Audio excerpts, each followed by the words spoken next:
saksi tersebut tidak pernah muncul di persidangan. Pada tahun 2024 ini, saksi itu disebut saksi kunci. Saksi kunci ya, saksi utama. Apa gunanya dia saksi kunci sementara dia tidak dimunculkan di persidangan?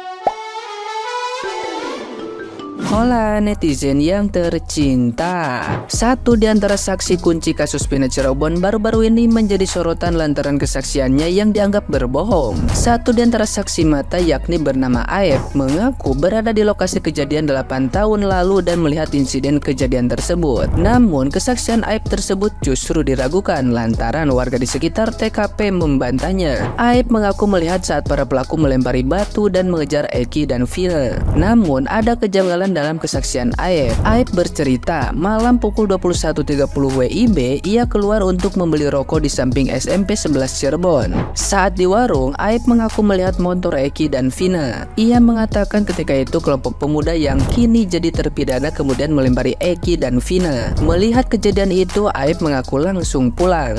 Namun pada kenyataannya warung yang ada di kawasan tersebut hanya ada di dalam gang dan di seberang SMP 11 Cirebon. Warung tersebut tutup pukul 00 WIB. Pemilik warung justru tidak melihat adanya kejar-kejaran motor seperti yang digambarkan Aep. Seorang warga bahkan sangat meragukan kesaksian Aep. Menurutnya, jarak pandang dari warung ke lokasi nongkrong sangatlah jauh. Selang beberapa hari, Aep melaporkan kejadian ini pada ayah Eki Rudiana. Atas laporan itu, Rudiana bersama 4 anggota Sat Narkoba menangkap 8 pelaku. Akibatnya, Aep sampai diincar oleh salah satu pelaku, Rivaldi alias Ucil. Nah, gimana nih menurut netizen yang terhormat? Silahkan berkomentar ya. Kok aneh sekali ya, dia tiba-tiba datang langsung jadi saksi. Tapi coba kalian bandingkan, mama dia bilang di Bandung kalau dia pernah nengok.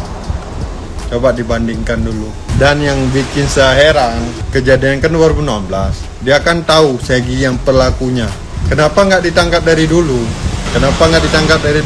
Cuma larinya kan ke Bandung. Kenapa nggak ditangkap dari dulu? Kok baru sekarang dia berkoar-koar? Disitulah kalian bisa menilai mana yang salah, mana yang benar. Kalau memang kamu tahu masalahnya apa, ngomong aja sebenarnya, buka aja masker, ngomong sejujur-jujurnya. Jangan kayak gini. Kok sekarang banyak kali jadi saksi? Aku bukan salah yang saksi, bukan. 2016 kemana semuanya?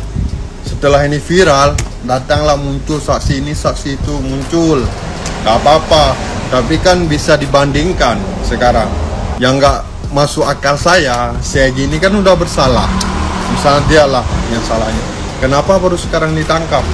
Larinya cuma ke Bandung loh, bukan lari ke luar negeri, bukan. Kenapa baru sekarang ditangkap? Itu yang permasalahan saya. Kan udah pernah polisi datang ke rumahnya. Mamanya bilang Egi lagi di Bandung. Kok bisa nggak ditangkap dulu? Kok baru sekarang yang ditangkap?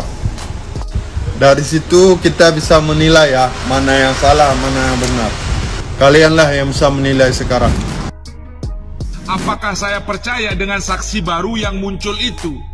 Yang inisial namanya AEF, ya, yang sudah banyak muncul di media sosial dan televisi, ya. Jadi itu yang saya bahas. Oke, langsung saja. Yang pertama, saksi itu bilang dia kenal dengan ayah Eki, yang polisi itu, ya. Dan ayah Eki kenal dengan saksi tersebut sejak adanya kasus Vina 2016. Bahkan ayah Eki bilang ke saksinya, kalau nanti melihat anak-anak geng motor itu kumpul lagi, hubungi dia, ya. Dan akhirnya saksi itu melihat geng motor itu kumpul, dihubungilah ayahnya Eki. Itu pengakuan saksi tersebut. Nah, ada yang bertanya di komen, kalau saksi itu sejelas itu melihat kejadian, kenapa saksi tersebut tidak dipanggil oleh polisi? Kemudian ada yang komen bahwa saksi tersebut sudah dipanggil oleh polisi. Terus ada yang bertanya lagi,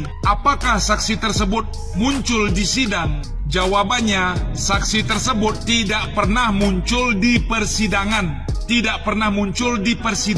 Ya. Nah, pertanyaan saya sekarang, pada tahun 2024 ini, Saksi itu disebut saksi kunci. Saksi kunci ya, saksi utama. Pertanyaan saya, apa gunanya dia saksi kunci sementara dia tidak dimunculkan di persidangan? Sekali lagi, apa gunanya dia saksi kunci tapi tidak dimunculkan di persidangan 2016 lalu? Jawab, coba kalian bayangkan, ayah Eki, anaknya meninggal. Dia kenal dengan saksi tersebut. Saksi tersebut, AEF itu, mau dipanggil ke polisi. Kenapa ayah Eki tidak juga menekan saksi tersebut tampil di persidangan kematian putranya Eki? Jawab, kenapa saksi kunci tidak dimunculkan di persidangan padahal sebelumnya dipanggil dia selalu datang? Ayo, jawab. Ayah Eki jawab. Ya, itu satu. Dan yang kedua, waktu itu polisi, waktu kejadian malamnya atau besoknya, polisi sudah datang ke rumah Peggy yang ditangkap kemarin, 2016 sudah datang. Terus ibunya Peggy bilang, Peggy lagi di Bandung kerja. Ya, Peggy lagi di Bandung kerja. Kemudian polisi tidak melanjutkan mencari Peggy, cuma menyita 2 motor dari rumah Peggy tersebut. Nah, padahal secara logika mudah jika polisi ingin menangkap Peggy. Yang pertama, polisi waktu itu tinggal tanyain kepada ibu Peggy, kalau benar Peggy kerja di Bandung, dia kerja di mana, alamatnya di mana. Akhirnya kalau alamat dikasih tahu oleh ibu Peggy, polisi Cirebon tinggal ke Bandung, tangkap, selesai urusan. Atau polisi Cirebon tinggal menelpon polisi Bandung, nanti polisi Bandung yang mencari ke alamat itu dan menangkap Peggy. Selesai urusan, dapat. Namun, kenapa tidak dilakukan? Dan mirisnya, tahun 2024 ini, si Peggy ketika ditangkap disebut sebagai otak pelaku. Berarti 2016 lalu, kenapa otak pelaku dibebaskan? Kenapa otak pelaku dibebaskan? Jawab, masuk logika. Dan yang ketiga, saksi ini, AEF ini, hafal betul wajah Peggy, motor Peggy, bahkan wajah Peggy dulu dan 8 tahun sekarang. Dia langsung bilang, iya itu dia gitu loh. Motornya apa? Smash Pink. Jadi daya ingat saksi ini luar biasa. Coba besok ya tanyain ke saksi ini. Kalau nggak dia berubah aja, kalau udah dipelajari aja, coba tunjukkan ke 11 foto dari DPO, ke 11 foto tahanan. Kemudian suruh dia jawab, tahanan ini motornya apa, warnanya apa. Terus tahanan ini, wajahnya ini, motornya apa, warnanya apa. Tanyakan, hafal nggak dia ke 11 motor tersangka? Atau cuma motor Peggy yang dia hafal? Seperti itu, coba tanya. Hafal nggak 11 motor tersangka? Jangan-jangan cuma motor Peggy yang dia hafalin, warna dan mereknya. Ya, dan kesimpulannya, saya ingin bertanya, gimana ceritanya orang yang dibebaskan atau tidak dicari lagi keberadaannya, padahal dia bisa dengan mudah ditangkap, si Peggy 2016, malah di 2024 menjadi otak pelaku. Dan bagaimana ceritanya saksi yang dulu tidak pernah dihadirkan di persidangan bisa menjadi disebut saksi kunci di 2024. Sekali lagi, gimana ceritanya si Peggy yang dilepaskan dan tidak dicari lagi, padahal dengan mudah polisi bisa mendapatkan, dilepaskan, tiba-tiba di 2024 menjadi otak pelaku. Sementara si saksi ini, AEF ini, yang 2016 tidak dihadirkan di sidang, bisa menjadi saksi kunci di 2024. Gimana ceritanya itu? Silakan kalian netizen yang menilai ya. Tersangka atau terduga tersangka, bapak kan nangkap orang pakai bukti dong, nggak mungkin asal nyomot aja di jalan kan, pakai bukti dong kan. Bukti ini udah bisa membuat dia jadi tersangka, kenapa terduga lagi? Dengan Polda Jabar menangkap kuli bangunan sebagai Peggy, itu artinya bapak itu meremehkan polisi Cirebon. Masa polisi Cirebon nangkap kuli 8 tahun gak dapat? Seburuk itukah kualitas polisi Cirebon? Ayolah pak, bongkar sebenarnya apa yang terjadi. Nah, ada orang yang lebih berkuasa nggak? Makanya netizen tuh nggak percaya. Netizen bahkan bilang Peggy peran pengganti, masuk di akal juga.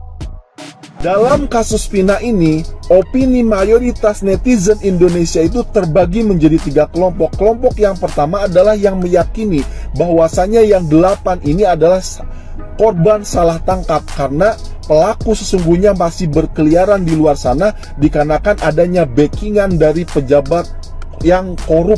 Kemudian kelompok yang kedua adalah yang meyakini bahwasanya 8 yang ditangkap ini memang benar terlibat dalam kasus ini, tapi otak pelakunya adalah masih berkeliaran di luar sana karena ada backingan dari pejabat yang korup. Kemudian kelompok yang 3 adalah mereka yang puyeng kepalanya, mumet endasnya mengikuti kasus ini, tapi punya harapan yang sama, ingin tahu siapa sebenarnya dalang sesungguhnya dan siapa di balik backingan yang melindungi dalang ini. Nah, dari 3 kelompok ini, seharusnya netizen Indonesia harus kembali menyatukan barisan, satukan tujuan. Karena kita punya tujuan yang sama, yaitu siapa? Mengungkap siapa dalang sesungguhnya dan siapa backingan di belakangnya dan memperbaiki citra kepolisian.